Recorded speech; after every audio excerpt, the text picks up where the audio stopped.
Maayong buntag sa tanan story time, no? Okay. Recently, I think Wednesday man siguro.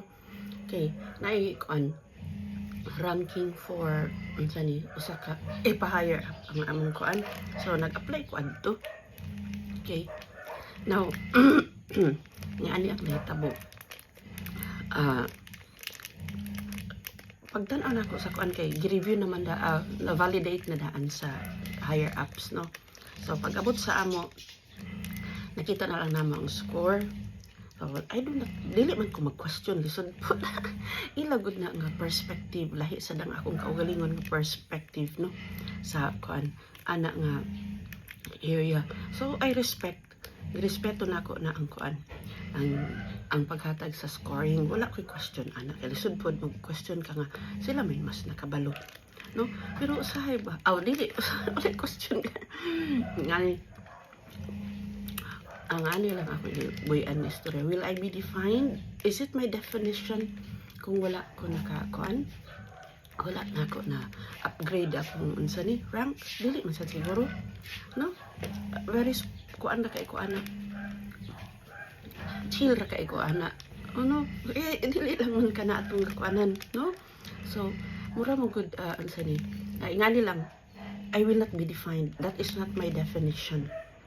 So kung ingana, pasalamat gani ko kay year 2016 na-upgrade na ako ang kuan. Ang uban din na upgrade ba during those time wala ko na kay clearly pag-rank na mo during the interview ako very kuan kay ko generous kay ko i-recognize na ko tanan, pero sa atong na time ang kunon, no, ang kunon ang kuan ka-remember gid ko ang kunon with this sa ni individual nga for tanan man unta na siya. So karon this time nag-undergo og kuan ranking kay actually ang akong score kay 68, a matter of 3 points sa unsa ni. Wala man ko nag-question ana. Okay, mo gid to siya. Girespeto gid ako ang kuan ang unsa ni ang pag unsa ni evaluate sa evaluator. Ako kay evaluate sa evaluator. So pod, no, nagsakit ba akong ginhawa, no? Dili pod, tigulang nako para masakit akong ginhawa ana. Wala sad ko nag-expect, di ba? Kaya nag-rank ba ya? Sakto ba ya ang ranking? Okay, ikaw. Lahi mong kuan, meaning, no? Kaya wala ko na kuan. No.